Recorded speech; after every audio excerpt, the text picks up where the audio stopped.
próximo tema que vamos a llevar para el examen, ¿ya? Hasta este tema es todo el temario del examen.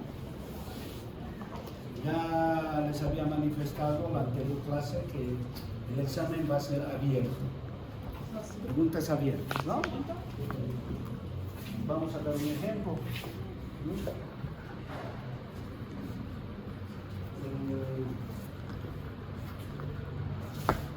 En el asma, ¿cuáles son los tres pilares fisiopatológicos? Así, tres cositas: proceso inflamatorio, broncoconstricción y obstrucción de la vía. ¿Fácil o no fácil? El número de preguntas son 50. ¿A 58? Tal vez días de selección múltiple. ¿Por qué se acostumbra a la selección múltiple? No lo sé. Cuando yo les hago pregunta abierta, como en el ejemplo que les he dado, puedes colocar dos. ¿No? Dos que están pequeños. Te va a valer con medio punto. Cuando es cerrada, fallas y fallaste. No hay dónde conseguir. Entonces, medio punto más medio punto más medio punto, hacen varios puntos. ¿Cierto? ¿Sí o no? Además, ustedes trabajan con inteligencia artificial, ¿no? Yo no sé. ¿Cómo que no? Ay, no digan que no. ¿Tienen pues en sus celulares? ¿No? ¿Cuara? Inteligencia artificial. Muy bien. Entonces vamos a ver lo que son las enfermedades pulmonares ocupacionales que en su vida profesional ustedes van a ver muy frecuentemente, ¿ya? Dentro del campo de lo que es el problema neumológico, ¿cierto? Cuando ustedes se gradúen, se van a graduar como médicos generales, ¿no es verdad? Con conocimiento de todos ustedes. Y de ahí ya buscarán las especialidades correspondientes, ¿no es verdad? Muy bien. Entonces, ¿qué decimos de las enfermedades ocupacionales? Son aquellas que van a ser producidas por la inhalación de sustancias nocivas en el ambiente laboral o en el ambiente de trabajo. Antiguamente, antes del advenimiento de los marcadores, de las computadoras, data display y todo eso, solamente existía lo que llamábamos la pizarra, ¿no es verdad? ¿Cierto? Y nuestros profesores utilizaban en portugués el GIF y en español la tiza, ¿cierto? Que es hecho de caliza, ¿no? Entonces, esto durante mucho tiempo el profesor usaba la pizarra, utilizaba una almohadilla para poder limpiar todo eso y inhalaba constantemente. Entonces se ha visto que posteriormente, después de 30 años, estos nuestros queridos profesores entonces comienzan a presentar síntomas y signos respiratorios como consecuencia de la inhalación del polvo. ¿Ya? Próximo, por favor. Aquí. Vamos a clasificar de acuerdo a la inhalación de las sustancias inorgánicas en los humos, polvos minerales, por ejemplo, los mineros. Son sustancias inorgánicas que van a producir una enfermedad que se llama neumoconiosis, que su complicación final va a ser la fibrosis pulmonar, que vamos a ver posteriormente. Algunos polvos orgánicos, como ser el algodón, los tejidos, producen neumonías agudas y procesos granulomatosos. Los gases y vapores tóxicos, la inhalación, por ejemplo, en esta pandemia se ha visto mucho la afección pulmonar por la inhalación del cloro, ¿cierto? Que nos produce problemas de excitación, produciendo un proceso inflamatorio agudo que es la bronquiolitis. El formaldehído, los isocianatos, ¿se acuerdan ustedes? Nos produce lo que es el asma laboral, ¿no es verdad? Ahora ustedes ya no tienen ese problema del formaldehído, ¿no? ¿Cierto? Porque anatomía la pasan ya en preparados ya especiales, ¿no? Antiguamente teníamos que, o sea, se formalizaba el cadáver y teníamos que trabajar en el cadáver, ¿no? Haciendo los trabajos. Por ejemplo, algunas partículas, como es el asbesto, pueden ser mucho más nocivas, o algunos gases como el cadmio, que van a producir no solamente la fibrosis pulmonar, sino que van a producir el cáncer pulmonar. ¿De acuerdo? Próximo. ¿Cuáles son los factores determinantes para esta enfermedad? Quiero que tomen nota, por favor. ¿Ya? Quiero que tomen nota. Los factores determinantes, el primero va a depender del diámetro de la partícula. Tamaño o diámetro. ¿Por qué? Partículas menores a 5 micras van a llegar directamente hasta el alveolo. Y cuando llega al alveolo cualquier sustancia es englobada por el macrófago. Y la acumulación de esta sustancia va a producir después la lisis del macrófago y va a producir un proceso inflamatorio crónico que a la larga, con el tiempo, va a producir la fibrosis pulmonar. Va a depender de la concentración de esta sustancia en el aire. No es, por ejemplo, lo mismo de que nuestros porteritos aquí, ¿no es verdad? Los que comienzan a hacer esto, levantan polvo, inhalan, que los que trabajan, por ejemplo, abriendo caminos, que están expuestos a mayor concentración del polvo, ¿cierto? Depende también de la duración de la exposición. Cuanto mayor tiempo la persona esté expuesto a esta noxa, va a ser mayor la gravedad de la presentación de la enfermedad. Y esto es importante.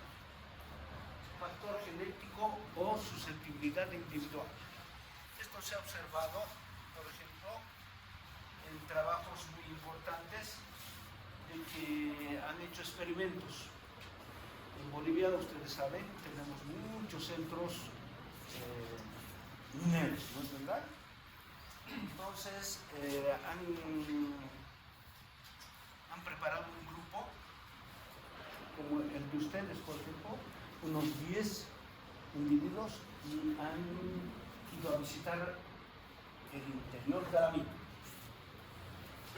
Y se han expuesto a la explosión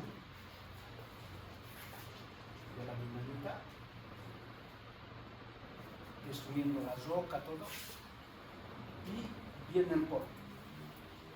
Los 10 han sido expuestos a la misma cantidad, a la misma concentración, ¿cierto?, de la noxa.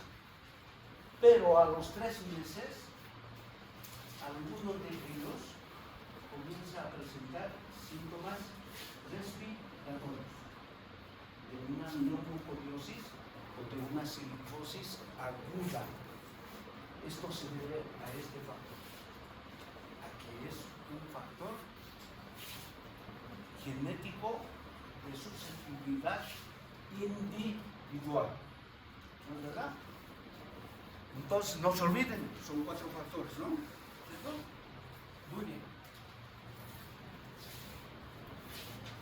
Se define a la neumoconiosis como la afección difusa del parénquima pulmonar debido o como consecuencia a la inhalación de polvo inorgánico, especialmente en trabajadores que están expuestos al sílice, al carbón, y esto es lo más importante, jóvenes. Al igual que en el EPOC, ¿se acuerdan, no? La definición del EPOC, de carácter progresivo y reversible. Por lo tanto, ¿tiene cura o no tiene cura? Muy bien. No tiene cura, ¿cierto? Próximo. Otra definición, otros neumólogos definen como el acúmulo del polvo en el parénquima pulmonar que provoca una reacción inflamatoria, fibrosis de carácter progresivo y reversible. Las dos acepciones es igual. En el examen, si les pido definición de neumoconiosis, pueden expresar en sus palabras. ¿Me entienden? Eso es lo bueno de una pregunta abierta. No es de así que tiene que estar escrito como está en la diapositiva. No. Ustedes expresan. Es la fibrosis del pulmón debido a la inhalación de una sustancia inorgánica. ¿Cierto? ¿Listo? Pero es de carácter progresivo y reversible. Y si quieren, le colocan, no tiene tratamiento curativo. ¿No? Vamos a ver ahora la silicosis pulmonar. Que nosotros tenemos mucha incidencia, especialmente quienes realizan la práctica en el Hospital Obrero, ¿no? Han debido ver, ¿cierto? La mayoría de los pacientes en el servicio de neumología son pacientes con fibrosis pulmonar debido a la silicosis pulmonar, porque son ex trabajadores mineros, ¿ya? La silicosis es una enfermedad crónica irreversible de mayor prevalencia en el mundo. ¿Por qué? Porque en toda la corteza terrestre tenemos sílice. Dentro de esto no se escapan nuestros antiguos docentes. Tenemos profesores antiguos que han trabajado con tiza, que han inhalado el polvo de la tiza y que tienen ahora un proceso de silicosis pulmonar debido a la inhalación de este polvo y que están como con insuficiencia respiratoria debido a la fibrosis. Próximo. Entonces, la silicosis pulmonar difusa es por la inhalación de sílice cristalina, esto es importante, menor a 5 micras. Partículas mayores se van a quedar en los bronquios y pueden ser eliminadas al exterior, pero partículas menores de 5 micras van a ingresar al alveolo, de donde nunca más sale y va a producir la fibrosis del pulmón después de mucho tiempo. Próximo. Epidemiológicamente se ha observado que el sílice constituye el 60% de la corteza terrestre. cosas. Donde vayamos a hacer, siempre va a haber sílice. Tenemos el sílice que es en forma libre, que es el cuarzo, y el sílice amorfo, que es el ópalo, ¿cierto? Es una piedra preciosa, ¿no es verdad? ¿Cierto? Próximo. ¿Dónde son las fuentes de exposición para adquirir esta enfermedad? Primero, las minas de carbón, hierro, cobre, oro, plomo, están en níquel, ¿cierto? A pesar de que ahora el oro están explotando en los ríos, ¿no? Ya no están expuestos, pero están expuestos ¿a qué están expuestos los mineros que sacan oro en los ríos?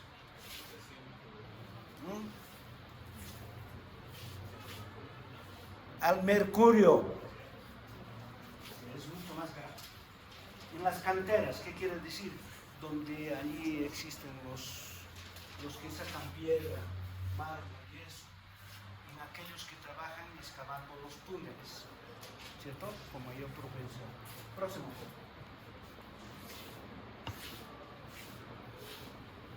Patogénicamente, o si quieren fisiopatológicamente, ¿cómo se produce el fenómeno de la fibrosis? Como les decía, la partícula de sílice llega al alveolo y esta es englobada por el macrófago. Como es una partícula inorgánica, con el tiempo esta partícula va a lesionar al macrófago y lo va a lisar, lo va a destruir al macrófago. Y esta lisis del macrófago va a producir el factor fibrinogénico, que va a incrementar rápidamente la actividad fibroplástica dentro del alveolo.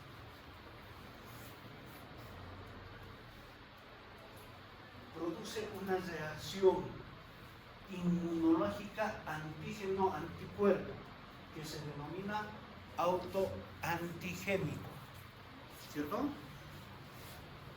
Este macrófago, que es una célula de defensa a nivel pulmonar, cuando engloba al sílice, ha certificado su muerte, ¿cierto? Entonces se destruye y este tiene enzimas que van a producir la fibrosis. El mismo organismo que defiende al pulmón va a producir la fibrosis. Próximo. Clínicamente, este es el peor problema que ustedes también van a llevar a cabo con sus pacientes. No presentan ningún síntoma, ¿cierto? Van a trabajar a la mina, jóvenes, de 15, 20 años, y trabajan porque les pagan bien, todo esto. Después de 10 años, 12 años, se sigue, comienza a producirse la sintomatología. Pero dentro de la silicosis hay 3 tipos. La silicosis crónica, que generalmente va más allá de los 10, 15, 20 años de presentarse. La silicosis acelerada, que se presenta a los 4 años. Y lo que habíamos visto, el ejemplo que les he presentado, ¿no? Cuando existe una susceptibilidad individual de la persona, cuando se expone al sílice, se presenta la silicosis. Entonces la pregunta puede ser, ¿no? Dentro de las formas clínicas de la silicosis tenemos las siguientes. Crónica, acelerada, aguda. ¿Sí? Se acabó. Fácil, ¿no ve? ¿Cierto? ¿O difícil? Bueno, si se van a aplazar es porque ustedes quieren. ¿No? Próxima. ¿Cómo Como les decía, la crónica generalmente se presenta 30, 20 años después de que el individuo se ha expuesto. Tiene formas, la nodular simple, que es asintomática, que se presenta como nódulos a nivel del pulmón. La conglomerada pseudotumoral, que asemeja un tumor. Ustedes han debido ver en sus estudios de imagenología, o se han debido imaginar por lo menos, ¿no? ¿Cierto? Y la fibrosis pulmonar masiva, ¿no? Donde se encuentra en la imagen imparante arriba. Clínicamente va a presentar tos productiva y disnea progresiva. ¿Ya? Profe. La silicosis crónica, después de presentarse 20 años, 30 años después de la exposición, comienza a presentar en forma progresiva disnea, tos, con expectoración.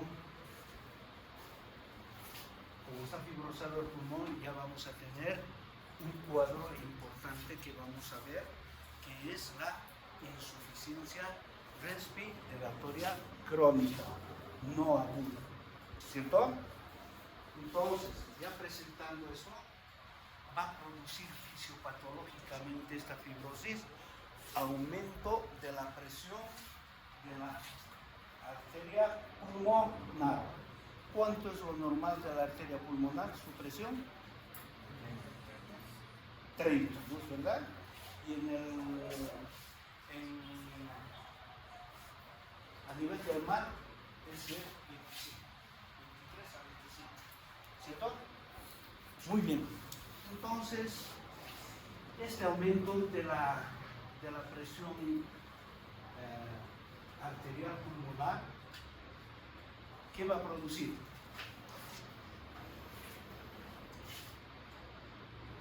Va a producir sobrecarga del ventrículo derecho. Y al producir sobrecarga del ventrículo derecho, ¿qué va a producir?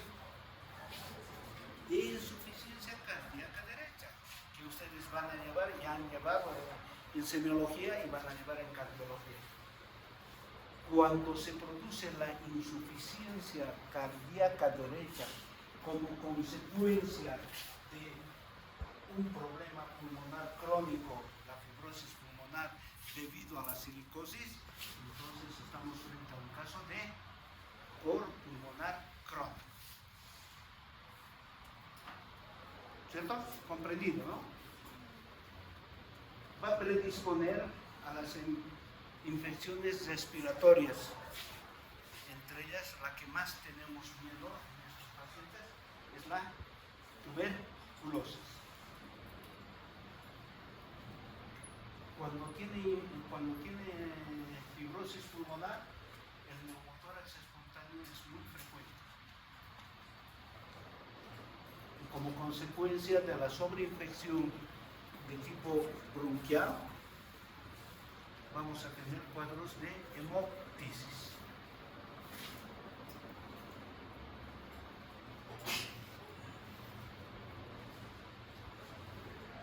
La silicosis acelerada se dice así porque el tiempo de exposición es menor que en la silicosis crónica, 5 años. Se debe a mayor concentración del sílice. Y los síntomas de esta silicosis es tos productiva, o sea, con expectoración mucopurulenta. El paciente les va a decir, estoy botando una flema ploma. ¿Ya? Ploma. La disnea de grandes esfuerzos se convierte en disnea de pequeños esfuerzos, hasta llegar a disnea de reposo, enflaquecimiento. ¿Cierto? Tú ahora estás pasando en el hospital, en la caja práctica,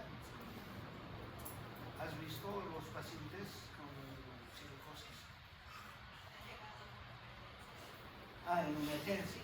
¿Quién está tratando con la doctora Fuentes? Tú. Tú también, ¿no? Tú también, Flaco. ¿Has visto los pacientes? ¿O no? ¿O no ven pacientes? ¿Han visto? ¿Cierto? Entonces, ¿cómo son los pacientes? ¿Son gordos? Son delgaditos, flacos. ¿Cierto? Entonces, están con oxígeno, apenas, manejas. En ocasiones presentan hemoptisis masiva y muerte del paciente. ¿Ya? Desgraciadamente, no podemos realizar absolutamente nada en estos pacientes. Próximo. Y la silicosis aguda, como les había mencionado, se presenta generalmente cuando un individuo es expuesto a una cantidad masiva del sílice, ¿ya? Pero en la silicosis aguda tiene que haber este fenómeno, la susceptibilidad individual, ¿cierto? Hay un gran compromiso del Estado general, fiebre elevada, como si se tratara de un proceso infeccioso. Disnea refluxo, insuficiencia respiratoria aguda. En la crónica es insuficiencia respiratoria crónica.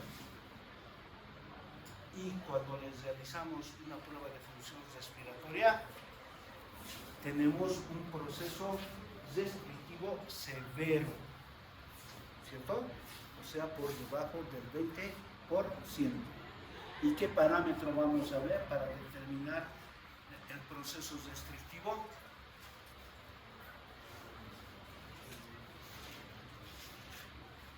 ¿Qué parámetro espirométrico vamos a observar para determinar el proceso restrictivo?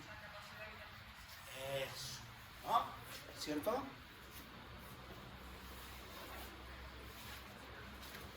El diagnóstico generalmente se hace con el antecedente laboral. Eso es lo más importante, el antecedente laboral. Podemos tomar una placa de tórax, póster anterior, tomografía de tórax, realizar una broncofibroscopía con biopsia transbronquial o realizar una biopsia pulmonar a cielo abierto para enviar una muestra de mejor calidad para histopatología. Radiológicamente, ¿qué es lo que encontramos? Infiltrado intersticial bilateral, infiltrado micronodular bilateral. Cuando nosotros o ustedes vean el infiltrado micronodular, el infiltrado intersticial bilateral, a veces mucho confunden los colegas con un proceso que vamos a llevar posteriormente, que es la tuberculosis miliar. ¿Ya? En estos casos, en la tuberculosis miliar, no hay el antecedente laboral. No existe. Pero en la silicosis, sí. Esta es pregunta de examen. ¿Cierto? Vamos a observar en la radiografía nódulos calcificados, especialmente a nivel de los ganglios mediastínicos y ganglios iliares, que semejan una cáscara de huevo. ¿Cierto? No se olviden, por favor. Tratamiento. No hay. ¿Saben qué he hecho, no? Mana, tía. No tengo, en portugués. No tengo tratamiento. Podemos utilizar broncodilatadores del tipo de dos familias, ¿cierto? ¿Cuáles son estas familias de broncodilatadores que hemos visto en el asma? ¿Cuáles son? ¿Ah?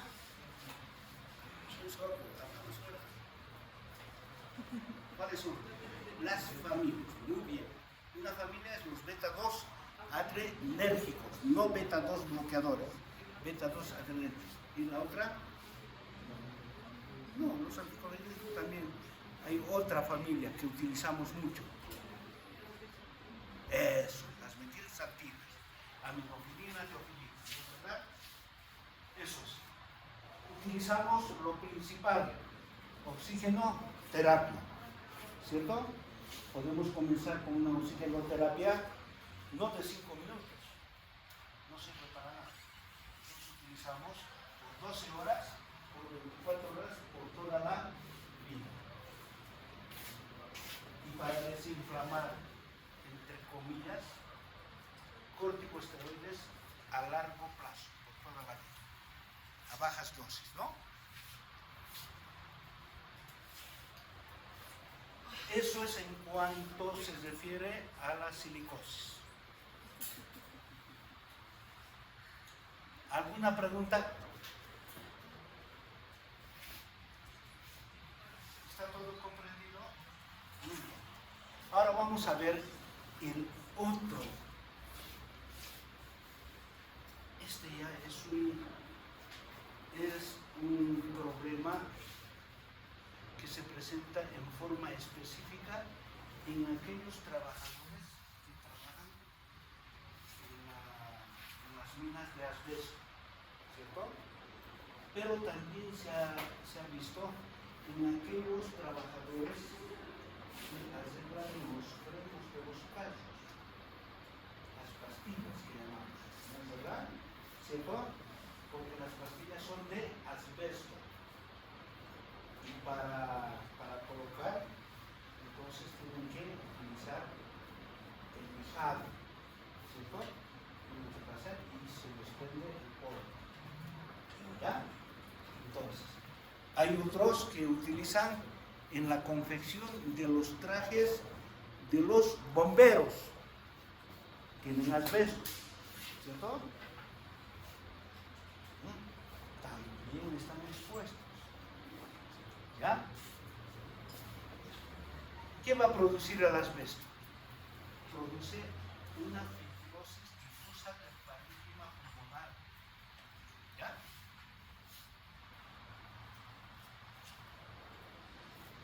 Pero esto es lo peor. La exposición continua y prolongada de esta persona, este trabajador al asbesto, va a producir enfermedades pleurales, desame pleural, fibrosis a nivel pulmonar, ¿cierto? Pero predispone a enfermedades neoplásicas, como ser mesotelioma pleural, mesotelioma pulmonar, y les voy a explicar cómo, y el carcinoma pulmonar. Se ha observado en varios trabajos. ¿Por qué dicen? El peritoneal, pero ¿por qué? ¿Acaso come el individuo? ¿Come el asbesto? No come, ¿no es verdad? ¿Cierto? Y nada. Pero se ha observado de que los tanques ahora ya no son de fibrocemento, ¿cierto? Antes eran de fibrocemento con fibras de asbesto. Y el uso continuo ha ido desgastando este tanque, y la persona ha ido consumiendo agua. De esta manera se ha observado el mesotelioma peritoneal. Ahora ya no utilizan más sino los tanques de plástico, ¿no? Próxima, por favor. ¿Cuáles son las formas? De acuerdo al tipo de fibra del asbesto, tenemos las serpentiformes y las anfibras. Próxima. Las serpentiformes generalmente se denominan asbesto blanco, son pequeñas, ¿ya? En cambio, las fibrosis son rectas y grandes. Estas generalmente producen lo que es el cáncer pulmonar, porque se van a alojar a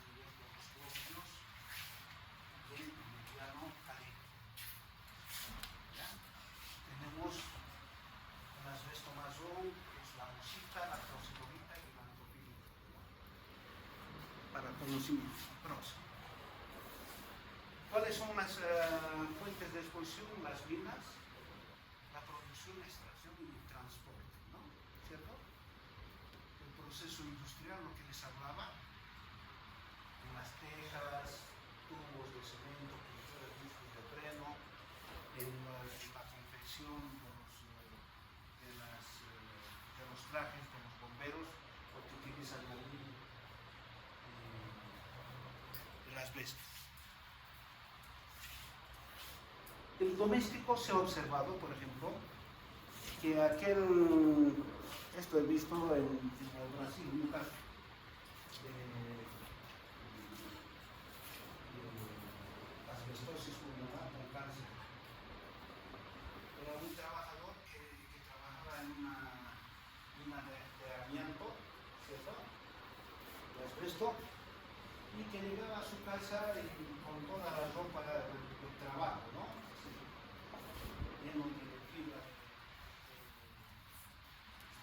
asbesto, y a pesar en el quintal, en el patio, comenzaba a sacudir todo eso, y sus niños estaban ahí, su esposa, todo, estaban inhalando todos los días. Entonces, se ha observado que en los niños específicamente, le trajeron al hospital de clínicas en San Paulo y vimos al niño que estaba con insuficiencia respiratoria aguda y fue pues, murió. A veces, como es en la silicosis, el que está más propenso que va a enfermar la silicosis es el que está en contacto directo. Pero todo el ambiente minero, todas las personas que viven alrededor de la mina, también está contaminado. Lo mismo sucede, ¿cierto? Los más expuestos tienen mayor susceptibilidad de enfermar, los trabajadores. Pero también tienen los que viven en la cercanía de la mina. ¿Qué produce patogénicamente o fisiopatológicamente el asbesto? Primero, excitación directa del alveolo, ¿cierto? Cuanto más pequeña la fibra, menor de 5, ingresa dentro del alveolo, nunca pasa. Libera ácido salicílico que va a producir un proceso inflamatorio que va a ir a la cronicidad.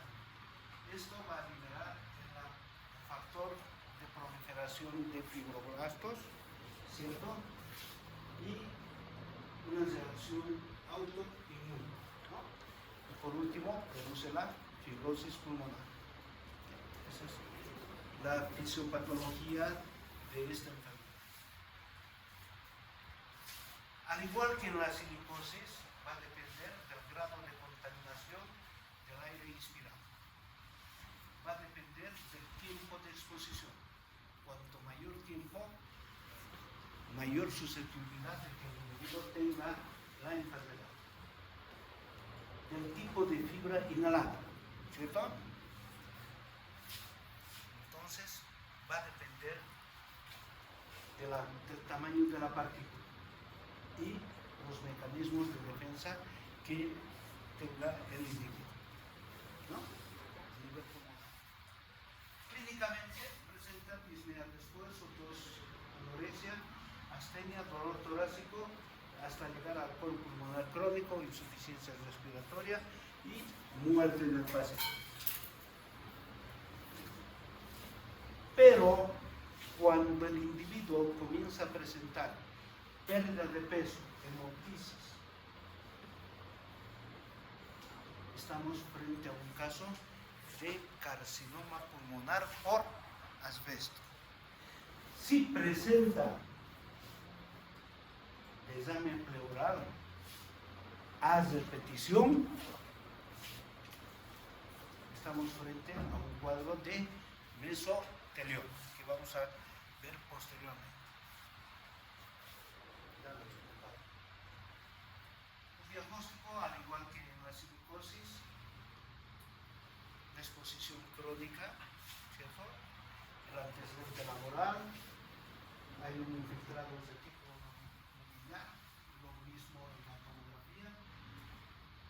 En el lavado broncoalveolar y la biopsia transbronquial podemos obtener partículas de asbesto con fibrosis pulmonar. Y la espirometría siempre nos da un proceso restrictivo grave.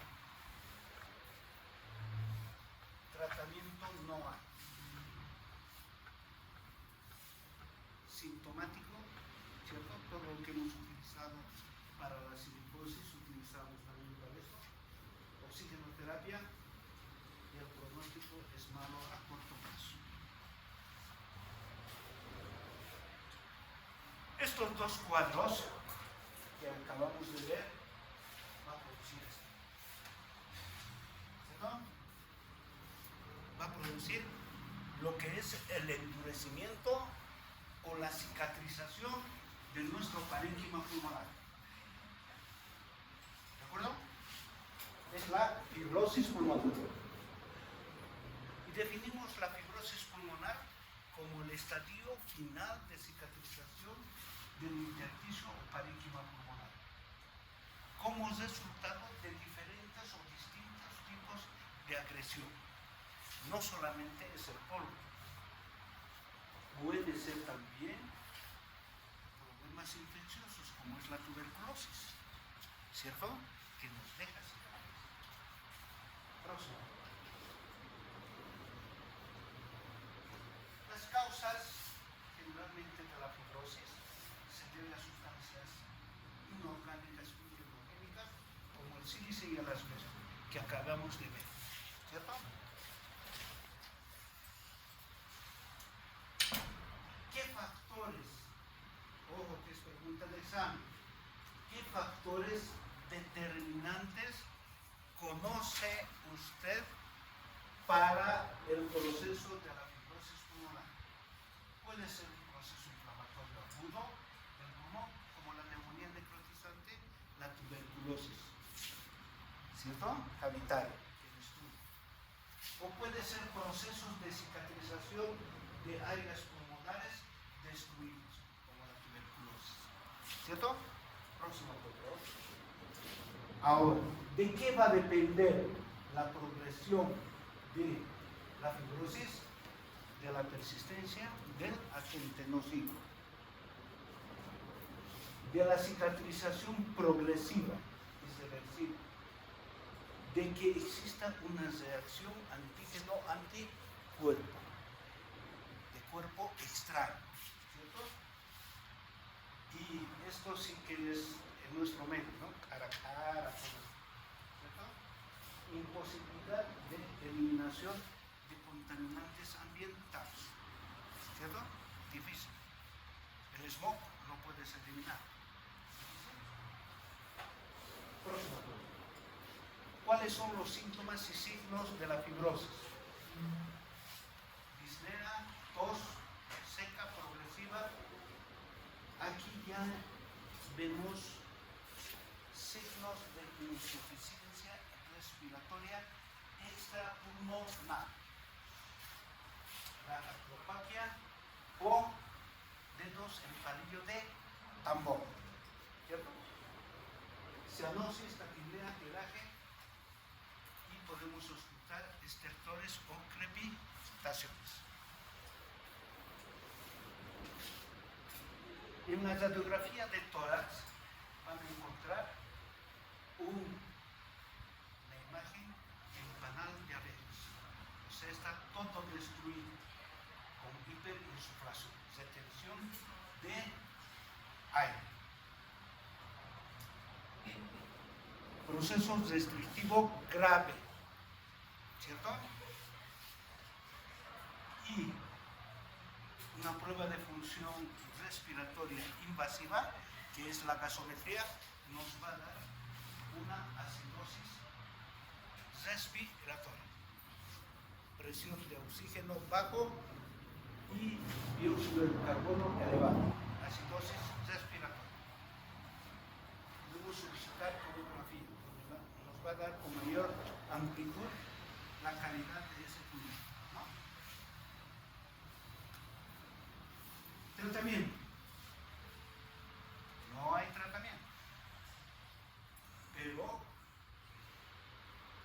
observado, se ha hecho trabajos para localizar la enfermedad, evitar la progresión de la enfermedad, la utilización de inmunosupresores, como la ciclofosfamida, ¿ya? Corticosteroides a dosis elevada y últimamente lo que se ha utilizado y estaba en moda es la plasmaféresis, ¿no? O sea, el suero del mismo paciente que se vuelve a inyectar. Tratamiento siempre jóvenes, oxigenoterapia. Es lo primero que tenemos que hacer. Broncodilatadores, corticosteroides y podemos realizar, entre comillas, la fisioterapia respiratoria rehabilitadora. ¿Qué quiere decir? Realizar ejercicios para qué? Para hacer que funcionen nuestros músculos respiratorios. ¿Y cuál es nuestro músculo respiratorio por excelencia, mi amor?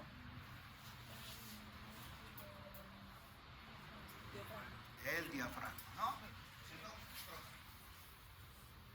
Todo esto que hemos visto va a terminar en esto. Por eso es de que no podemos, separar, ¿cierto? Porque está todo correlacionado. Entonces, la consecuencia de la silicosis, de la asbestosis, va a dar la fibrosis pulmonar. La fibrosis pulmonar va a aumentar la presión a nivel de la arteria pulmonar y va a desencadenar la insuficiencia cardíaca derecha. Y ese cuadro se denomina cor pulmonar crónico. ¿Sí? Están de sueño, van a disculpar. Entonces, ¿cómo definimos el cor pulmonar crónico? Como la dilatación o hipertrofia del ventrículo derecho por sobrecarga. Por sobrecarga. Como resultado de la hipertensión de la arteria pulmonar producida por enfermedades pulmonares crónicas que pueden afectar tanto el parénquima pulmonar como la vasculatura o la pared torácica. ¿Por qué hago hincapié en la pared torácica? Porque tenemos, visto en la tenemos cuadros de escoliosis del nacimiento, ¿cierto? Que eso hace de que uno de los pulmones se atrofie y el otro funcione. Y esto es ir directamente a lo que es la fibrosis pulmonar y cor pulmonar crónico. ¿Qué enfermedades del parénquima pulmonar van a llevar como complicación al cor pulmonar crónico? El EPOC, que hemos visto, la fibrosis quística, que hemos visto, las enfermedades granulomatosas como la sarcoidosis, que hemos visto, algunas resecciones pulmonares, como la resección del pulmón derecho, enfermedades pulmonares de altura, ¿no? Los mineros trabajan a 4.000, 4.500 metros sobre el nivel del mar. Entonces ya tienen por sí un corazón grande, tienen hipertensión arterial sistémica, hipertensión pulmonar. Entonces, afecciones de los vasos, hipertensión pulmonar primaria o idiopática, arteritis granulomatosa, el tromboembolismo pulmonar crónico y la vasculitis de Wegener. ¿Cierto? La vasculitis se ha observado también en la artritis reumatoidea.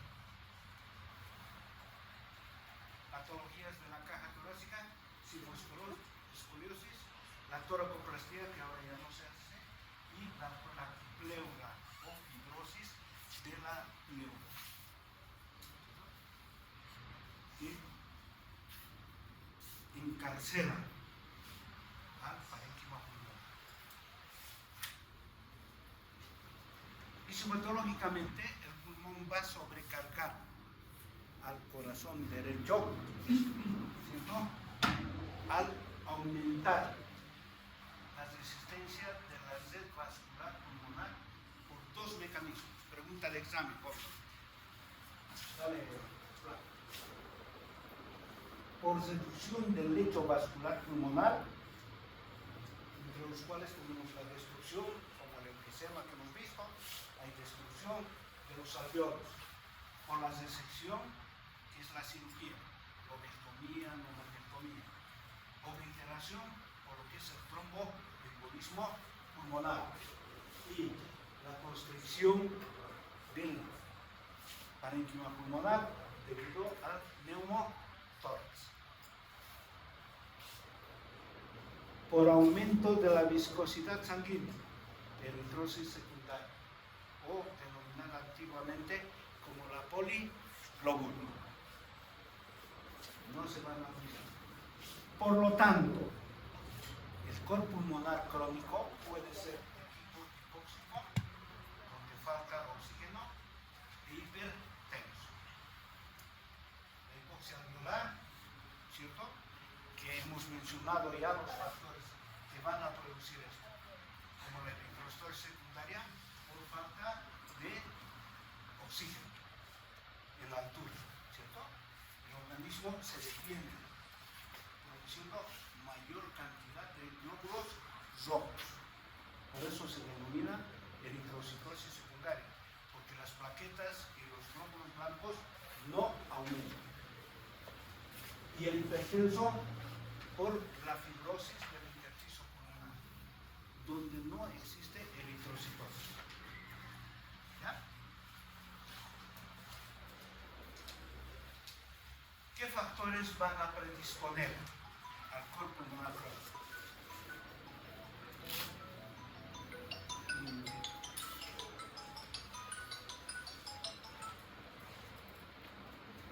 ¿Aló? Sí, buenas noches. ¿Quién? Sí, doctora, dígame. Sí, dígame. Entonces, tenemos qué factores para producir el cor pulmonar crónico. La enfermedad vascular oclusiva, que es el tromboembolismo pulmonar, las enfermedades intersticiales pulmonares, la fibrosis pulmonar y la hipoventilación alveolar, que es el mal de altura, ¿cierto? Personas que viven a mayor altura. Pero también vamos a ver, espero que nos tengan oportunidad para ver lo que es la apnea o hipopnea del sueño, ¿cierto? Eso es mucho más frecuente en los gorditos, ¿no? Como el que les hablo, ¿no? Estoy mirando también. ¿Ya? Entonces, son aquellos pacientes que roncan mucho, ¿no? ¿Cierto? Cuando duermen, roncan mucho y después hacen paros respiratorios, ¿no? Durante el sueño. ¿Ya? La hipoventilación alveolar secundaria a enfermedad pulmonar obstructiva crónica, como se le llama.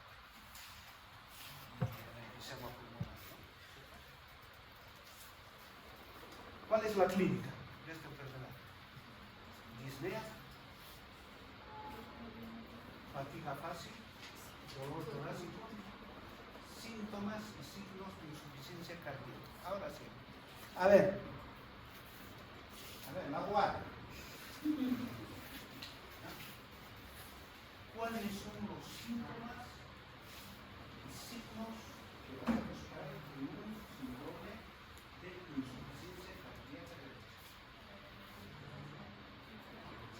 Eso sí.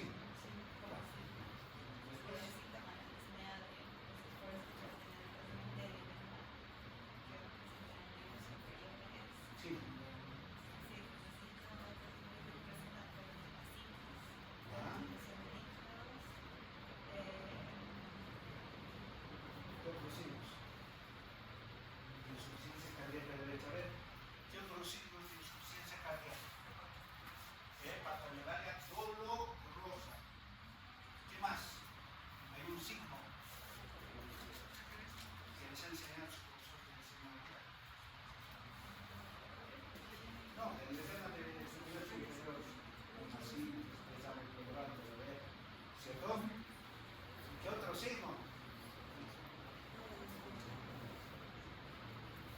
Se fija hepato yugular.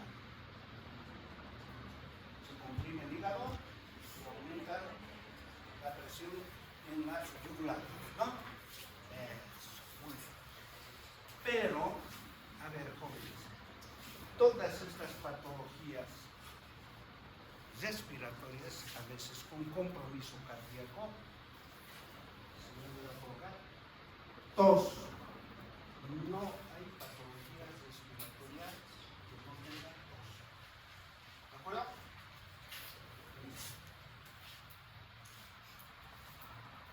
Vamos a observar cianosis, taquipnea, generalmente por encima de los 30 acropaquia o hipocratismo digital. A nivel cardíaco, galope diastólico, desdoblamiento del segundo tono a nivel del foco pulmonar y estertores o crepitaciones a la auscultación pulmonar. ¿Qué otra cosa más vamos a observar que no está aquí en la diapositiva? Que es un signo de insuficiencia respiratoria. ¿Ah? El tirado, muy bien. El tirado, ¿no? La utilización de los músculos accesorios de la ventilación. El diagnóstico es mediante la clínica, la radiografía de tórax, donde observamos el aumento del arco de la pulmonar, en el lado izquierdo y en el lado derecho. La ecocardiografía, que nos demuestra el grado de hipertensión pulmonar, ¿cierto? El cateterismo cardíaco, que es por excelencia, la resonancia magnética, la espirometría, donde nos va a dar un proceso restrictivo y también un proceso obstructivo. Y la gasometría arterial, que nos va a demostrar de que estamos frente a un caso de insuficiencia respiratoria. Tratamiento. Aquí, en el tratamiento del cor pulmonar crónico, se debe hacer tratamiento de los dos, tanto de la parte cardíaca, de la insuficiencia cardíaca y de la insuficiencia respiratoria. Por lo tanto, debemos hacer disminución de la sobrecarga del ventrículo derecho. Para disminuir la sobrecarga del ventrículo derecho, ¿qué recomendaciones le vas a dar a tu paciente? ¿Qué recomendaciones le vas a dar?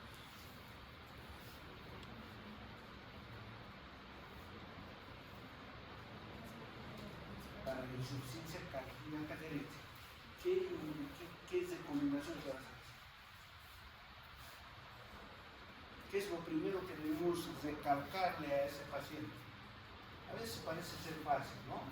Pero cuando estamos frente al paciente, ahí es problema, ¿no? Entonces, vamos a restringir los líquidos, ¿cierto? Si no, vamos a encharcar más. Después, sal. Hay que disminuir la sal, ¿cierto? Si el paciente presenta ya signos de insuficiencia cardíaca derecha, ¿qué tenemos que dar?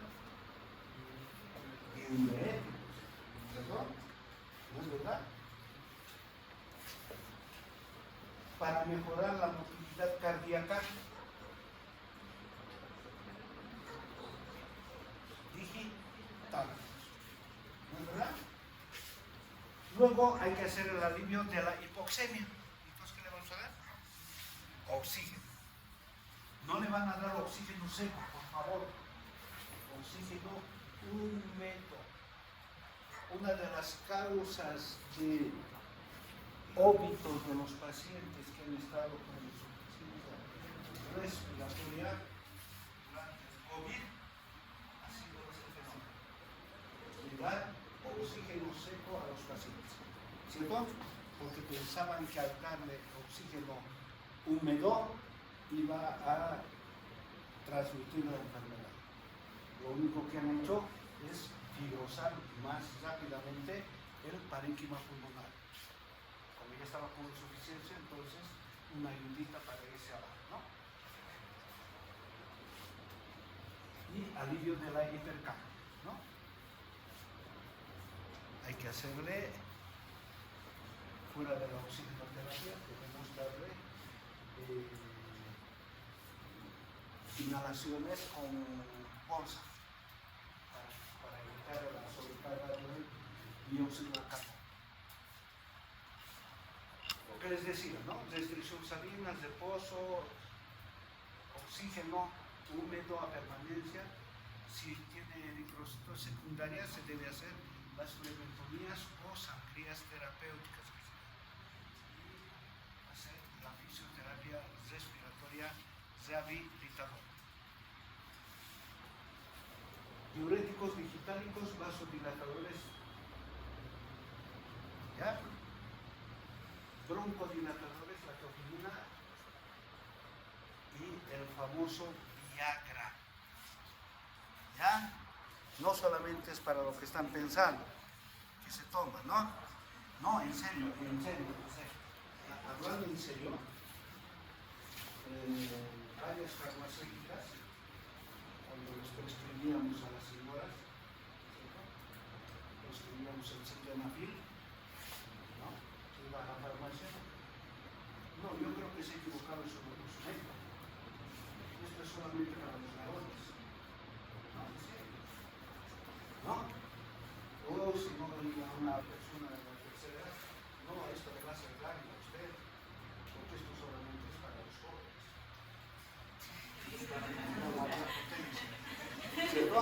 No, en serio, debemos hablar. Entonces, debemos saber explicar a nuestros pacientes por qué les estoy dando Viagra. Porque le dice al paciente, va a tomar el Viagra, pero doctor, yo no, a esta edad ya no, con el himno nacional, por favor, no voy a tener nada. ¿Ah? No, pero no es para eso, es para mejorar su imunidad respiratoria. ¿Ya? Y de esa manera evitar la sobrecarga del ventrículo derecho. Ya, se acabó. ¿Alguna pregunta, jóvenes?